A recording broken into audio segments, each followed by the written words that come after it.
ती रेत दहक कर अंगार हो रही थी। हर तरफ रेत और लू का एक छत्र साम्राज्य फैला था। इसी मारीचिका में एक युवक ना जाने किसकी तलाश में भटक रहा था। चलते चलते जब वह थक गया तो वह एक जगह विश्राम के लिए बैठ गया।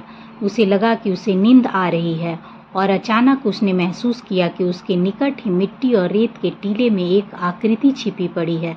वह तुरंत उठा और बड़ी उत्सुकता के साथ उसके पास गया। वह खुद को रोक नहीं पाया। उसके हाथ उसे संवारने लगे।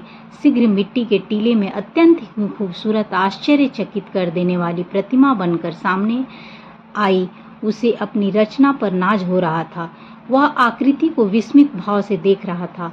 उसे आकृति से प्रेम हो गया। अब वह आगे नहीं जाना चाहता था। आकृति भी स्वयं को देखकर बहुत खुश थी। कुछ समय पश्चात युवक को लगा कि आकृति को धूप, धूल, वर्षा से बचाने के लिए एक घर की आवश्यकता होगी। अतः उसने घर का निर्माण किया। अब आकृति और युवक दोनों वहीं रहने लगे। वह मरुस्थल अब किसी स्वर्ग से कम नहीं लग रहा था। लेकिन कुछ समय पश्चात ही युवक को रेगिस्तान की धूप जलाने लगी। अभावों का जीवन उसे खटकने लगा। उसे लगा कि वह फिर से उसी मृग मरीचिका में आ गया है। उसे लगा, मिट्टी की आकृति के लिए मैं अपने जी को क्यों नष्ट करूं?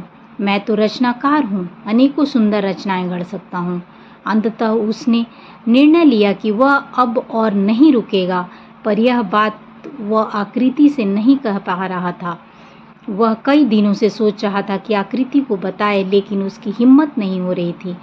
इसी तरह दिन बीत रहा था और एक सुबह युवक आकृति को बिना बताए उसे छोड़कर अन्यत्र चला गया।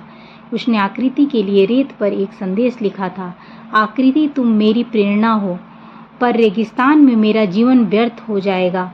मैं अपना जीवन जीने, नई रचना को गढ़ने सुदूर देश जा रहा हूँ। तुम मेरी प्रतीक्षा करना। सुबह के सूरज की किरणें रेत पर चमकने लगी थी।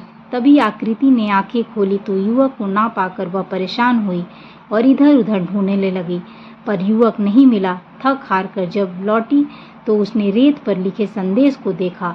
उसे पढ़कर आकृति का हृदय वेदना से भर गया। वह बहुत दुखी हुई और उसने एक ही प्रश्न किया, क्यों? उस रेगिस्तान में आकृति अकेली थी। वह रोज युवक के लौटने की प्रतीक्षा करती, परंतु हर दिन निराश होती।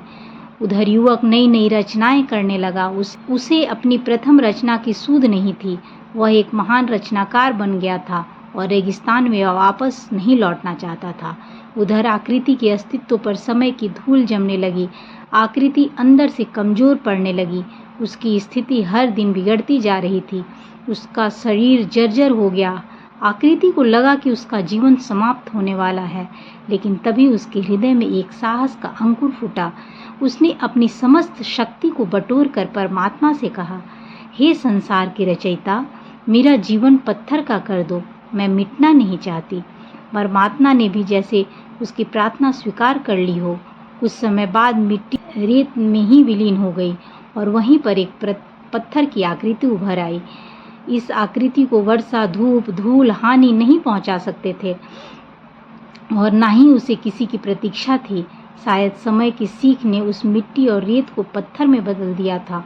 उसने अपने चारों ओर कटीली झाड़ियों की बाड़ लगा ली और अब वह शांत थी। इसी तरह कई वर्ष बीत गए। एक दिन युवक को आकृति की सूध आई। उसने सोचा, चल कर देखते हैं वह कैसी है। उसे ढूंढता हुआ रेगिस्तान की ओर आया, पर उसके द्वारा रची गई मिट्टी की आकृति नहीं थी। उसे लगा मरुस्थल के तेज तूफान में वह कहीं विलीन हो गई। थक हार कर वह एक पत्थर की आड़ लेकर बैठा। तभी उसे एहसास हुआ कि जैसे आकृति उसके पास ही कहीं थी। वह इधर उधर देखने लगा। तभी उसकी नज़र उसी पत्थर पर पड़ी जिसके सहारे वह बैठा था। यह तो आकृति थी, पर उसने तो मिट्टी की आकृति बनाई थी। यह तो पत्थर की थी। लेकिन जब उसने उसकी आंखों में देखा तो उसे लगा कि उसने अपनी प्रथम रचना खो दी। उसे आकृति का प्रश्न सुनाई दे रहा था, क्यों छोड़ कर गया? पर अब उसमें इसका उत्तर देने की हिम्मत नहीं थी। कुछ देर के लिए भाव शून्य हो गया और पत्थर की उस आकृति को निहारता रहा। फिर धीरे धीरे थके कदमों से वह वापस अपनी दुनिया में लौट आया। पर उसमें वह उत्साह नहीं था। उसने अपनी प्रथम रचना खो दी थी। वही रेगिस्तान था, वही आकृति थी, वही वक्त था, पर प्रश्न अनुत्तरित था।